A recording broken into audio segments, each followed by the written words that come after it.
नमस्कार विद्यार्थी मित्रांनो, आज आपण कंबाईन ग्रुप बी आणि सी चा जो 2023 ला क्वेश्चन झालेला आहे त्याचे आपण आज मॅथ्स आणि रिजनिंगचे क्वेश्चन पाहणार आहोत. एकदम कमी वेळात आपल्याला 20% कसे अटेम्प्ट करून आपल्याला मार्क पाडता येईल या उद्देशाने हा व्हिडिओ आहे. तर सर्वांनी लक्ष देऊन पहा. चला तर मी आता क्वेश्चन वाचून घेतो. पहिला क्वेश्चन आहे 81 नंबरचा. वर्तुळाचे क्षेत्रफळ क्ष चौरस सेंटीमीटर असेल आणि त्याच वर्तुळाचा परिघ क्ष सेंटीमीटर असेल तर खालीलपैकी त्या वर्तुळाची त्रिज्या होईल. म्हणजे क्ष म्हणजे काय, एक्स दिलेला आहे, एक्स दिलेला आहे. बघा, वर्तुळाचं क्षेत्रफळ आपल्याला माहिती आहे, क्षेत्रफळाचा फॉर्म्युला काय, पाय आर स्क्वेअर, बरोबर. आणि त्याच्या परिघ म्हणजे काय, 2 पाय आर. ठीक आहे, चला आता बघा, पाय पाय गेले 2 आर, आर स्क्वेअर आहे ना, आर गेला म्हणजे इकडे एक आर राहिला, आर बरोबर किती 2 म्हणजे आपला ऑप्शन नंबर 2. बघा, इतक्या सोप्या पद्धतीने हे प्रॉब्लेम सुटत असतात, मन लावून बघा. नेक्स्ट क्वेश्चन बघा, क्वेश्चन नंबर 82. एका दुकानदाराने 15 शर्ट 2340 रुपयांना विकल्यास 60 रुपये तोटा होतो, तर त्या प्रत्येक शर्टाची खरेदी किंमत किती? तर बघा, 15 शर्ट 2340 रुपयाला विकलेला आहे. म्हणजे बघा, एका शर्टची किंमत काढायचं म्हटलं तर एक शर्ट बरोबर 2340 भागिले 15. आता याला जर भाग घालायचं म्हटलं 15 मी डायरेक्ट भाग घालतो. 15 × 75 राहिले, आता राहिले 8 आणि हे 4 84 म्हणजे 15 × 75 15 × 75 म्हणजे राहिले किती 9 आणि 0 90, 15 सक्का 90 म्हणजे हे किती आले 156 रुपयाला आपल्याला एक शर्ट बसलेला आहे, बरोबर. आणि हे एक शर्टला 156 रुपयाला विकल्यावर त्याला किती 60 रुपये तोटा झाले ना. म्हणजे एका शर्टाला किती रुपये तोटा झाला असणार आहे, सिंपली 15 × 60 म्हणजे 4 रुपये एका शर्टला त्याला तोटा आहे, बरोबर. आणि शर्ट कितीला विकले 156 ला, विकायला किती पाहिजे होतं 4 रुपये तोट्याने विकलाय ना तो, म्हणजे 156 अधिक 4 म्हणजे 160 रुपयाला तो शर्ट विकायला पाहिजे होता. म्हणजे आपला ऑप्शन नंबर आहे 2. बघा मित्रांनो, आता पुढचा क्वेश्चन आहे 83 नंबरचा. आता आपल्याला बघितल्यावर दिसतंय ह्या 0.1 आणि 0.2 चा क्यूब घेतलेला आहे. म्हणजे आपल्याला तुम्ही एक फॉर्म्युला असेल ए क्यूब अधिक बी क्यूब, बरोबर. त्या फॉर्म्युलामध्ये दिसतंय मला हे प्रश्न. आता बघा, खाली पण तसंच आहे, 0.2 चा क्यूब आणि 0.04 चा क्यूब केलेला आहे. बघा, आता मी काय करतो, आता मी ह्या जी वरची संख्या आहे त्याला क्यूब मध्ये लिहून घेतो. 0.1 क्यूब अधिक 0.02 क्यूब, बरोबर. तर खालची संख्या तशीच जर पाहायला गेलं 0.2 चा क्यूब अधिक 0.04 चा क्यूब. बघा, आता मी काय करतो, नीट लक्षपूर्वक बघा. याचे प्रॉब्लेम असतात ना, दिसायला खूप मोठे दिसतात, पण यात एकदम सिंपल आपल्याला एक क्ल्यू दिलेला असते. बघा, आता मी काय करतो बघा, नीट लक्ष देऊन बघा. 0.1 चा क्यूब 0.2 चा क्यूब.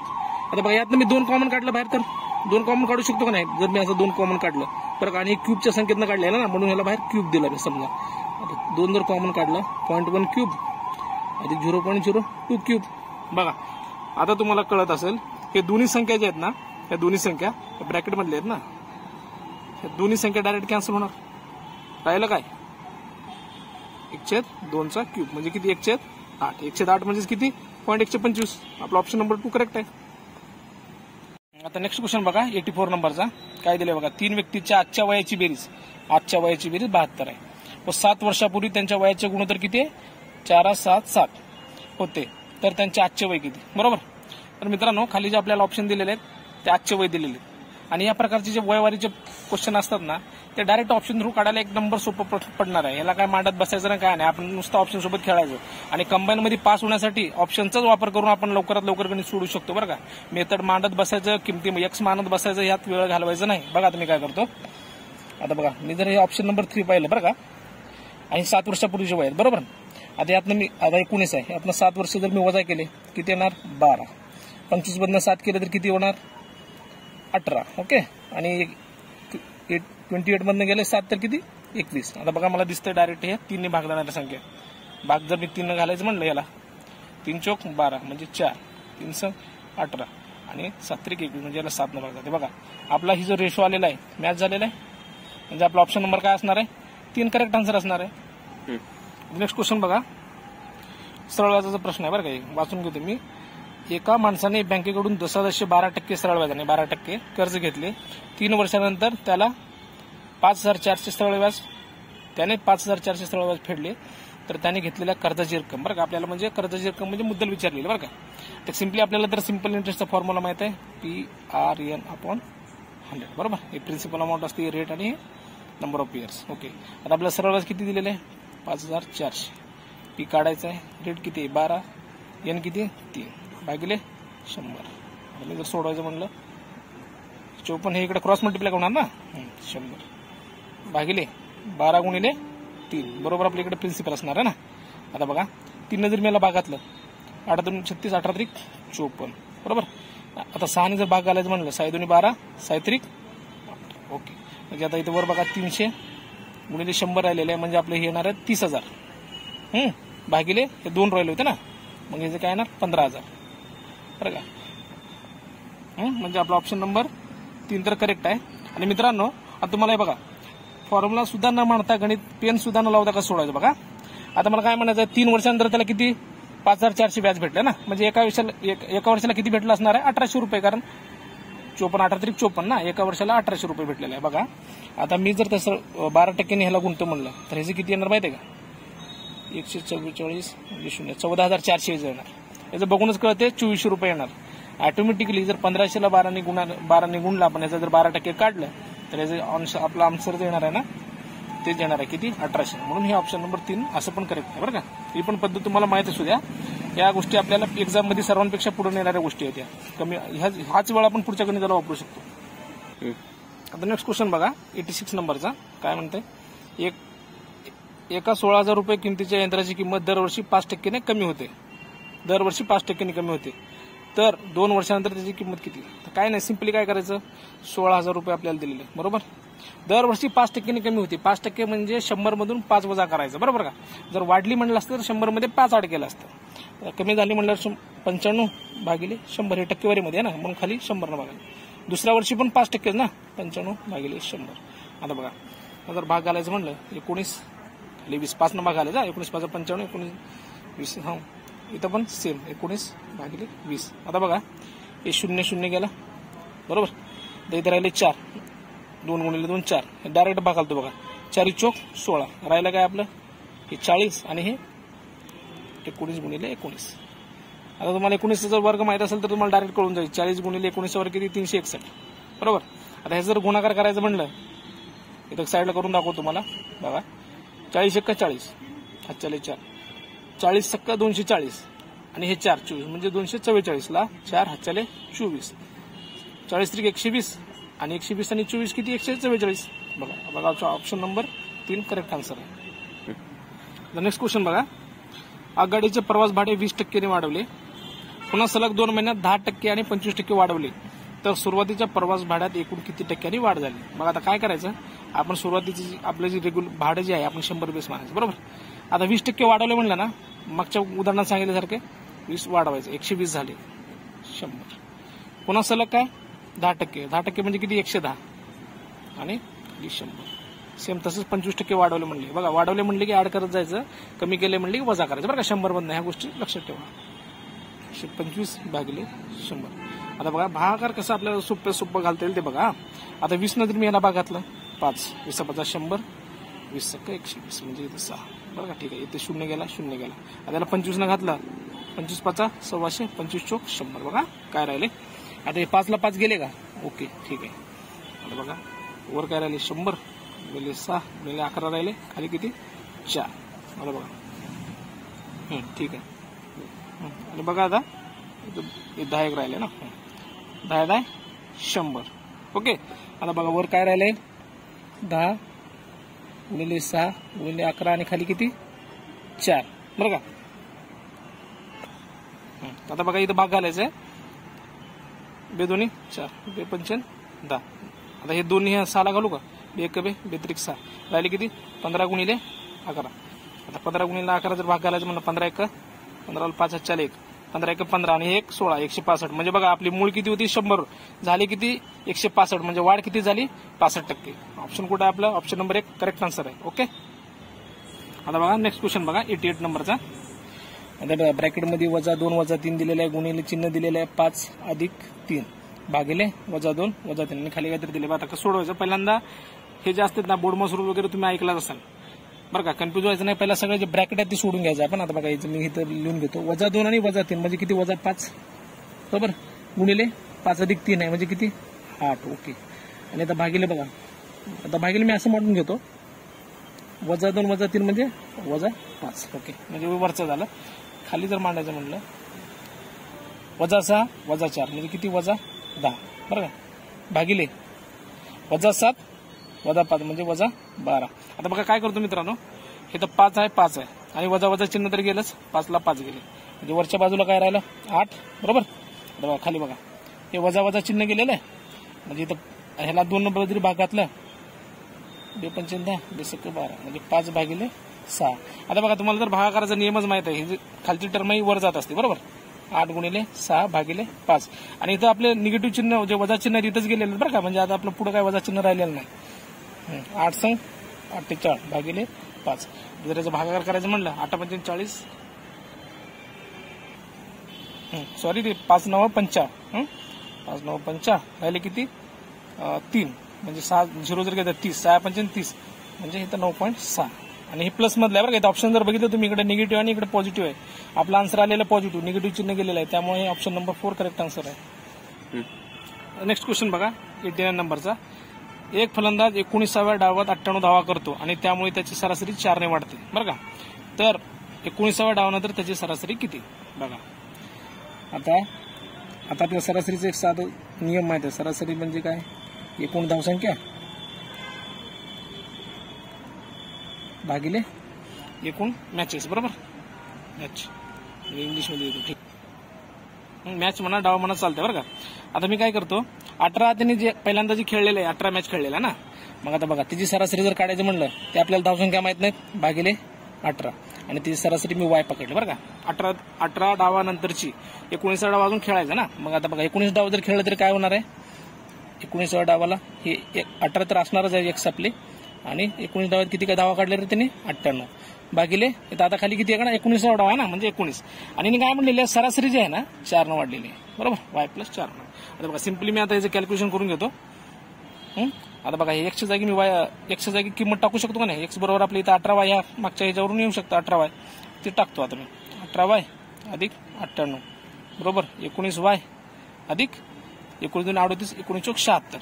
ओके ठीक आहे. आता बघा बेसिक नियम, इकडे आलं वाय झालं आणि 98 मधून जर 76 गेले तर राहिले किती 22, म्हणजे 22 आपल्या वायची किंमत आली. बघा नीट बघा, आता खरी गंमत आहे.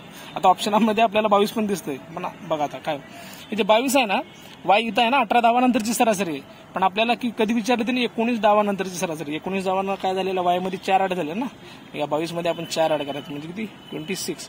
Option number 4 is correct answer. Next question बघा 90 नंबरचा. एका वर्तुळाचे क्षेत्रफळ हे 3 सेंटीमीटर 4 सेंटीमीटर 12 सेंटीमीटर त्रिज्या असणाऱ्या 3 वर्तुळाच्या क्षेत्रफळाच्या बेरजी इतका आहे. बर, तर त्या वर्तुळाची त्रिज्या किती, म्हणजे काय म्हणले मित्रांनो माहितीये का, एक सर्कल आहे हा मोठा, याची जी त्रिज्या आहे हे लहान 3 सर्कल आहेत बरं का, यांच्या त्रिज्येच्या बेरजी इतकी आहे म्हणले बरोबर. हे तुम्हाला समजण्यासाठी सांगतो. त्याचे रेडियस r आणि 3 सर्कलचे r1 r2 r3 असं आपण कन्सिडर करू. बघा ठीक आहे, आपल्याला सूत्र माहित आहे काय, एरियाचं क्षेत्रफळाचा फॉर्म्युला काय πr² बरोबर. आता बघा मी दोन्ही इक्वेशन इक्वेट करतो, कारण हे आणि हे दोन्ही एकमेकाला इक्वल आहेत ना, कारण ह्यांची बेरज एवढा हे आहे. आता बघा πr² हे म्हणजे मोठ्या सर्कलचा r आहे आणि लहान सर्कलचा बघा πr1² plus πr2² plus πr3². आता बघा सिम्पली काय करायचं बघा, पाय बाहेर काढू का मी बाहेर, यांचा पाय कॉमन काढू. ओके ठीक आहे, चला r1² r2² प्लस r3². आता बघा आपल्याला किंमत दिलेली आहे, r1 किती आहे 3, r2 4 आणि 12. आता नेक्स्ट बघा, आता हे पायाला पाय गेले बरोबर, इकडे r² राहिला. आता r ची किंमत बघा मी तुम्हाला सांगितल्याप्रमाणे 3² 4² आणि 12². हे डायरेक्ट करायचं आहे, पण मित्रांनो मी मांडणी कशासाठी करतोय की आपल्या सगळ्यांना बेसिक पासून कळायला पाहिजे म्हणून असल्या गोष्टी मी मांडत असतो बरं का. आता किती आले 9 16 आणि 12चे किती वर्ग 144. आता यांची जर बेरीज करायची म्हणजे किती येणार 169 आणि इकडे किती आपला r². आणि r बरोबर काय वर्गमूळामध्ये 169 जाणार, म्हणजे r ची किंमत किती रे 13 ना. ऑप्शन कुठे आपला ऑप्शन नंबर 3 करेक्ट आन्सर आहे. आता मित्रांनो नेक्स्ट क्वेश्चन बघा 91 नंबरचा. बुद्धिबळाच्या पटावर किती चौरस असतात बरं का.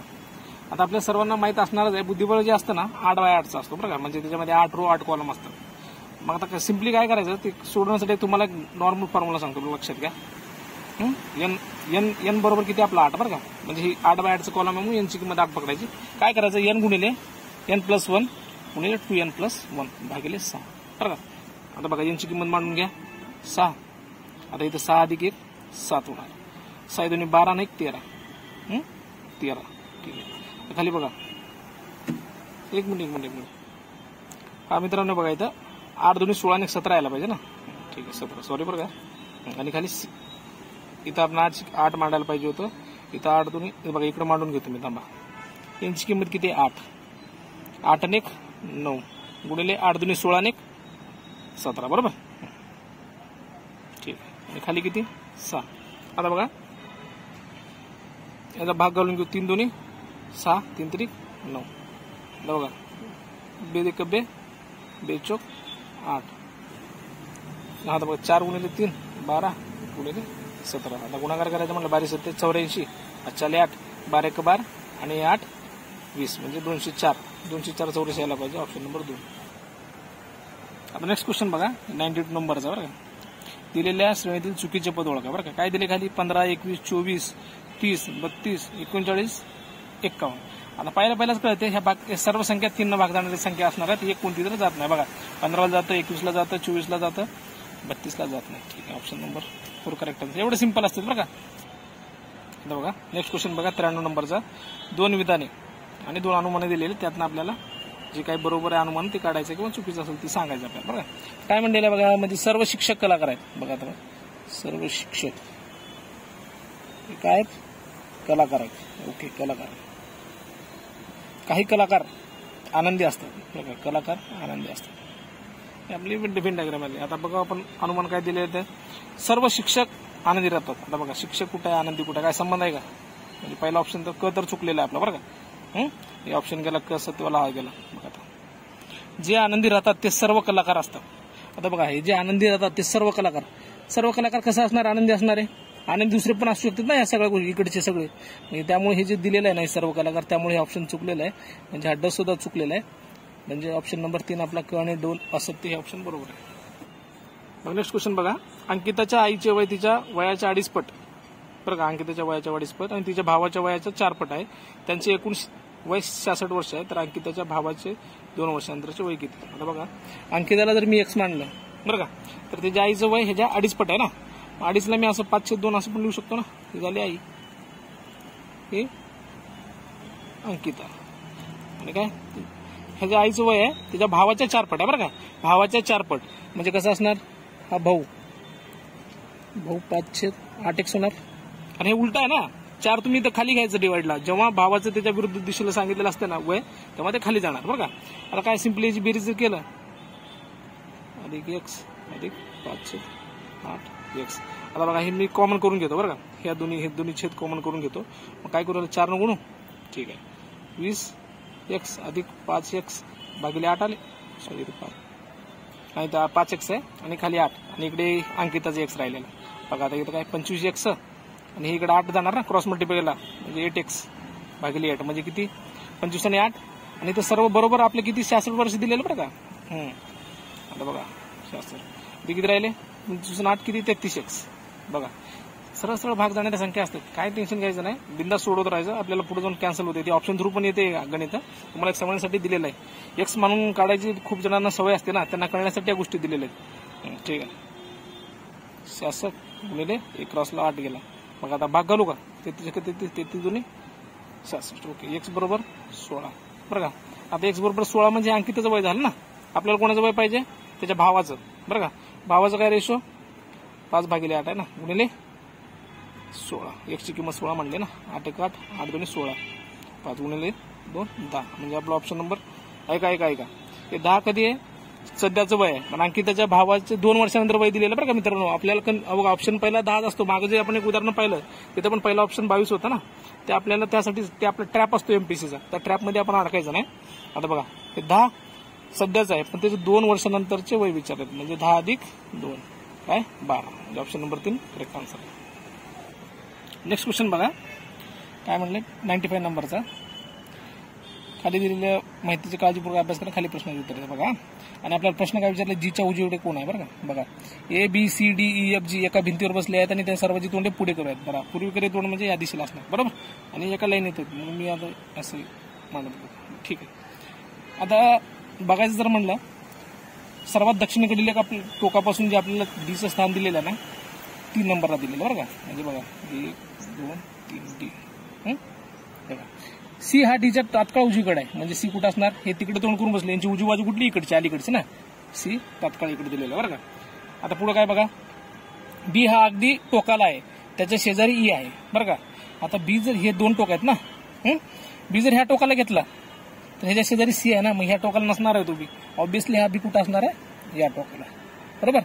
बी हा अगदी टोकाला बसलाय, त्या शेजारी शेजारी कोण असणार, ओके. पुढे काय दिलंय, जी हा ई आणि एफच्या मधात. बघा आता ई इथं आलेला आहे ना, याच्या मधामध्ये जी, इथं असणार एफ बरं का. काय विचारलं आपल्याला, जीच्या उजवीकडे कोण, पुढे बघायची गरज नाही, जीच्या उजवीकडे कोण आहे, F. Option number 4 correct answer आहे.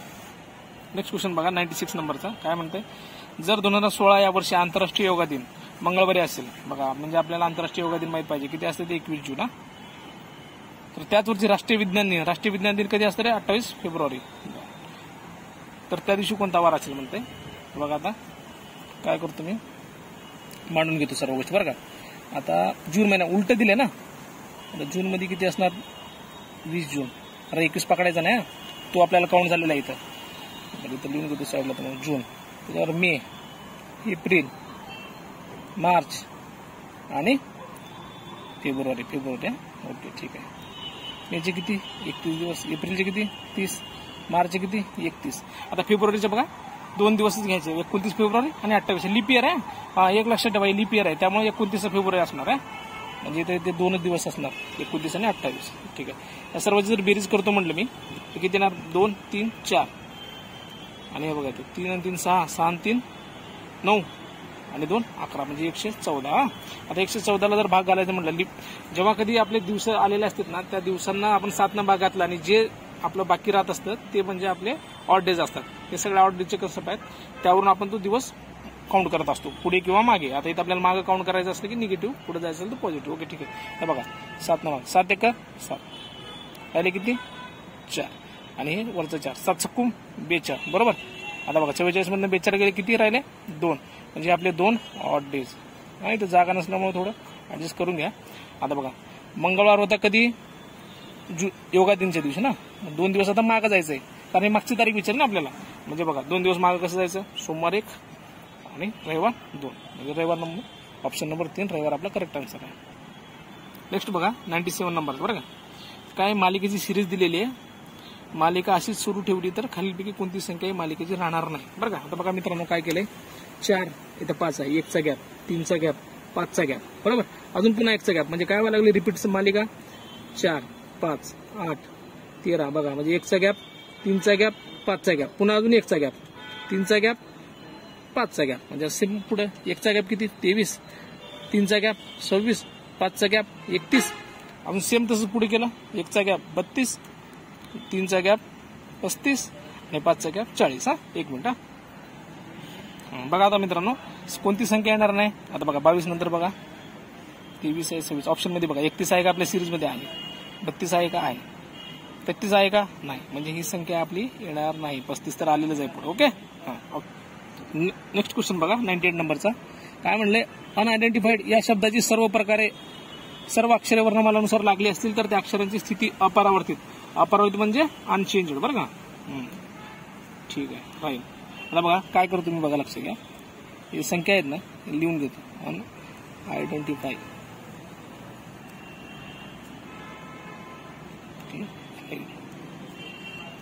आता बघा, आता हे अक्षरे जे आहेत आपल्याला जी अल्फाबेट दिलेले ती आपल्याला सिक्वेन्सनुसार मांडायची आहे ना, वर्णमालानुसार लावायची. आता बघा कसं लावायचं तुम्हाला कळण्यासाठी एखादी रेश मारून त्याखालीच ती संख्या एका दाखवण्यासाठी मांडून देतो.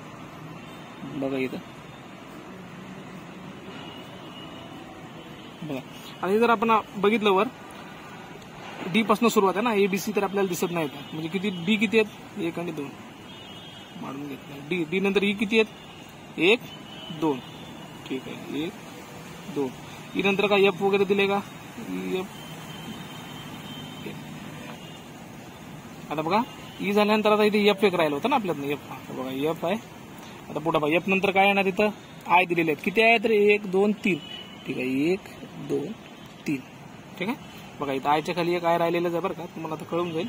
आता पुढे काय राहिलं आपलं, एन एन किती आहेत? 2 आहेत ना, ठीक आहे. टी यू यू यू बरं का. मग हे काय म्हणलंय, आपली जी संख्या जे आपले अक्षर वर्णमाला जे आहेत ना ते कोणतेच चेंज झाले नाहीत म्हणते. मला आता दिसतंय डायरेक्ट या आयच्या खाली एकमेव असा आहे जो त्या जागेवर राहिलेला आहे, बाकी सर्व अल्फाबेट चेंज झालेले आहे बरोबर. त्यामुळे फक्त अपराधित न राहिलेला कोणता आहे? एकच आहे, म्हणून ऑप्शन नंबर 1. नेक्स्ट बघा, दिशादर्शनचा प्रश्न आहे, क्वेश्चन नंबर 99 आहे बरं का. आता बाबा, सान्वी पूर्वेकडे काही अंतर चालत जाते आणि तिच्या डाव्या बाजूला 90 डिग्रीत वळते. बघा आता सान्वी पूर्वेकडे चालली ना, ठीक आहे. आता पूर्वेकडे चालली, काही अंतर चालल्यानंतर ती 90 डिग्री म्हणजे काटकोनात अशी वळणार का? ठीक आहे, अशी वळाली. नंतर ती 50 मीटर अशी चालत जाते, ठीक आहे. आता ती तिच्या उजव्या, आता बघा ही अशी चालली म्हणल्यावर तिची उजवी बाजू ह्या राईट साईडच्याच ना, उजव्या बाजूला 135 वळणार. 135 बघा कसं, बघा इकडं 90 होणार आणि इकडं 45 ना. अशी इथं 90 तुम्हाला दाखवण्यासाठी काढलंय, म्हणजे अशी 90 झाली आणि इथं 45, म्हणजे ती अशी असणार का बरोबर. 145 डिग्री, 145 असं कोण होणार, इकडं 90 आणि हे 45. ठीक आहे, 135 झाले. आता म्हणजे ह्या दिशेला ती आहे बरं का, ह्या दिशेला तिचा चेहरा आहे, म्हणजे तिची डावी बाजू इकडं असणार, उजवी बाजू इकडं. तर ते काय म्हणले बघा, आता तिच्या डाव्या बाजूला कोणती दिशा आहे? आता डावी बाजू बघा मित्रांनो, डावी बाजूला कोणती दिशा असणार? ऑब्विसली दिशा असणार हा, तिची डावी बाजू आहे ना, म्हणजे इकडे कुठलं असतं? ईशान्य. ईशान्य कुठं? आपला option number 1. Okay. Next question बघा, 100वा आजच्या सिरीजचा लास्ट प्रश्न आहे. वेन आकृती आणि तिचे 3 पर्याय दिलेले आहेत बरं का. आता हे जे दिलेले आहे त्या आकृतीनुसार कोणता पर्याय बरोबर आहे असं आपल्याला म्हणलेलं बरं का. मित्रांनो बघा, मी जर पहिला ऑप्शन बघायचं म्हणलं, इतिहास, भूगोल, नागरिकशास्त्र, आता काय तर हे 3 विषय आहेत का नाही. आता हे 3 वेगळे विषय आहेत ना, मग यांची आकृती अशी यायला पाहिजे ना, वेन डायग्राम. म्हणजे हे आपलं ऑप्शन नसणार आहे. पुढे बघा, भारत, एशिया आणि युरोप. बघा असं एशिया खंड आहे, असं युरोप खंड आहे आणि भारत असं मध्ये असणार. अशी वेन आकृती हे जे यायला पाहिजे. हे तुम्हाला समजण्यासाठी बाकी सांगतोय, आपल्याला डायरेक्ट ऑप्शन थ्रू दिसलंच असतं. आता बघा पुढचं बघा, फुले, सुवासिक आणि पांढरा. आता हे बघा, हे जर मी मधले फुले पकडले बरं का, काही फुले पांढऱ्या असू शकतात बरोबर, आणि काही सुवासिक असू शकतात. म्हणजे हे आपल्या ऑप्शन नंबर 3 बरोबर मॅच होते का नाही. असं सोडवायचं असं सिंपल प्रश्न असतात, जास्त लोड घ्यायचा नाही. ऑप्शन नंबर 3 करेक्ट आन्सर आहे. ओके. तर मित्रांनो, अशा प्रकारे नवनवीन तुम्ही व्हिडिओ जर पाहिजे असेल आपले मॅथ्स आणि रिजनिंगसाठी, तर आपलं चॅनल लाईक करा, शेअर करा, सबस्क्राईब करा आणि नोटिफिकेशन यासाठी बेल आयकॉन दाबून ठेवा.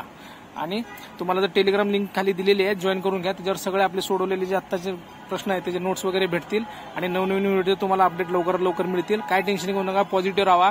गेम चेंजर व्हिडिओ आहे, गेम चेंजर या प्रकारचे खूप आणि खूप शॉर्ट पद्धतीने अजून भरपूर प्रकारचे व्हिडिओ तुम्हाला पाहायला भेटणार आहेत बरं का. त्यामुळे बी पॉझिटिव्ह, मस्तपैकी कंबाईन काढायचं म्हणल्यावर एक गणिताला 20 पैकी 17-18चं आपलं टार्गेट ठेवायचं, विषय कट करून टाकायचा. कुठेही प्री अवघड नाही, लक्षात घ्या. ठीक आहे, धन्यवाद.